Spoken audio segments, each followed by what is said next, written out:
We are honored to have with us, joined by video, the Honorable Masood Khan, Pakistan's ambassador to the United States. Previously, Ambassador Khan was the president of Azad Jammu and Kashmir and Director General of the Institute of Strategic Studies Islamabad, one of the top think tanks in Pakistan. He has also been Pakistan's ambassador to the United Nations and to China, chairman of the Organization of Islamic Cooperation, president of the UN Security Council, president of the UN General Assembly, and president of UNICEF's Executive Board. Ambassador Khan's expertise lies in nuclear and multilateral diplomacy, international humanitarian law, and Pakistan's relationships with China, the United States, and South Asia. Please join me in welcoming Ambassador Masood Khan by video. Gabriel Collins, Mr. Dawood Ghaznavi, Mr. Christian Ulrichson, Ms. Zahra Jamal. Good evening.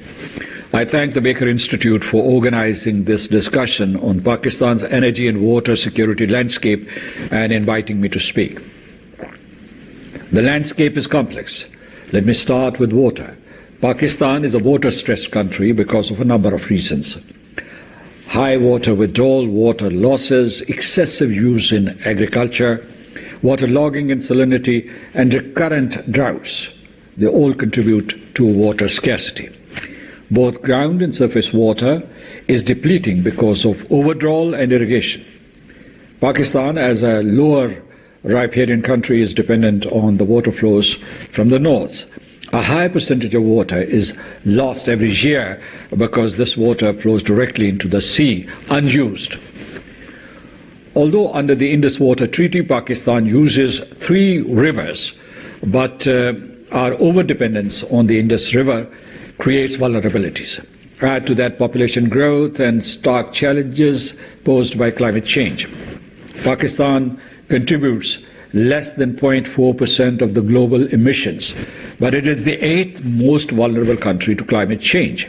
This past year, we have witnessed unprecedented devastation caused by epic floods preceded by forest fires, glacial melt, drought, and torrential monsoon rains.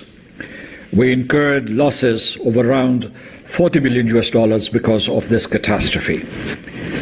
Our entire ecosystem is sensitive to extreme weather patterns causing landslides, cloudbursts, and soil erosion. With the help of the international financial institutions, we have initiated reforms for water conservation, transition to modern agricultural technologies, reforestation, wastewater management, and water metering. Governance is most important in this reform agenda.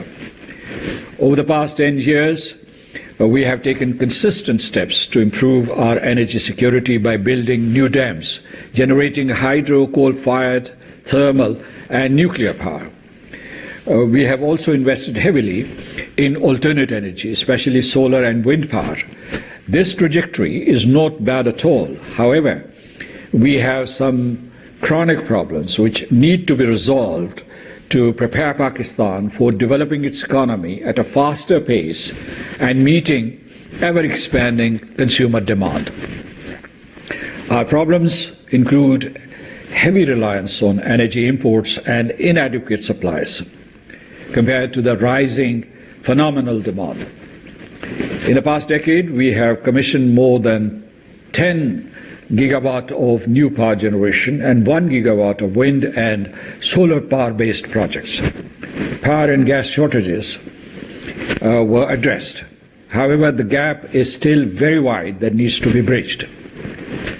We need to further diversify our energy mix and decrease our dependence on oil and gas imports by focusing on indigenous resources. Alternate energy, especially solar and wind, is a growth industry in Pakistan and may well be a long-term viable solution for meeting our energy needs.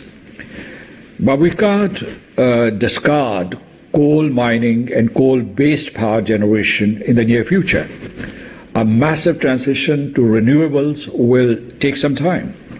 We also have to upgrade our infrastructure to reduce energy and line losses and streamline governance to make energy supplies more efficient and affordable. Over the years, We have been planning to increase production of alternate energy to mitigate the impact of climate change and to induct green technologies. However, it cannot be a complete switch because transformers and transmission lines and their networks would require more than $100 billion, and we do not have that kind of money. This consciousness has become more acute after the floods last year. We are working closely with the United States to unlock a climate-resilient ecosystem. The recent initiatives, for instance, on Green Alliance and climate-smart agriculture, will benefit farmers and create a framework for conserving water, building small dams, and improving yields of staple crops like wheat, rice, and cotton. We will leverage Pakistan-United States partnership to transition to renewables, improved water conservation, and efficient use of water.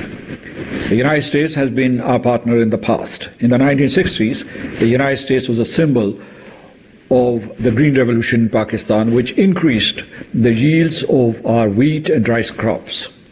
It also helped us construct dams and generate hydropower. I'll particularly mention Mangla Dam and Tarbela Dam, which even up to this day not only generate power but conserve 10% of all the water flowing through Pakistan. They help reduce flooding and enhance agricultural growth. Similarly, Gomal Zam Dam contributes to irrigation, food security, and creation of livelihoods. In the recent past, the United States has also helped Pakistan build wind and solar power projects, which have considerably enhanced our installed power capacity. We have embarked on a path to build on these very strong foundations between our two countries. We are working with the United States to improve the efficiency of agricultural sector and water management. What we value most is the growing interest and exposure of the U.S. private sector in these areas, independently and through the U.S. International Development Finance Corporation. In this context, import of U.S. energy and agricultural technologies, as well as U.S.-supported indigenous production of green technologies in Pakistan are of critical importance. We already have a nascent interface with the United States on agri-tech, which is poised to develop further. In addition, we have started work on university-to-university partnerships, especially between agricultural universities. Thankfully, we have a framework for such engagement and cooperation. This very quarter, we are holding 3 important meetings on trade and investment, under bilateral trade and investment agreement, which is called TIFA, on climate change, and on energy. All these dialogue processes will catalyze decision-making for better water management, diversified energy mix, and requisite energy transitions in the future. At COP27, Pakistan played a pivotal role in the creation of a loss and damage fund. We're working with multilateral organizations and institutions to help Pakistan in developing climate-resilient infrastructure and disaster preparedness. This is necessary to save vulnerable countries like Pakistan and to save our planet. Finally, a fair and just distribution of waters under the Indus Water Treaty is key to energy and water security and regional stability. Building a number of dams on the upper riparian parts of the rivers which are under Indian control, this erodes trust and creates myriad crises for Pakistan, which include flooding, droughts, water scarcity, and disruption of energy supplies. The outstanding issues must be resolved quickly and definitively. I thank you.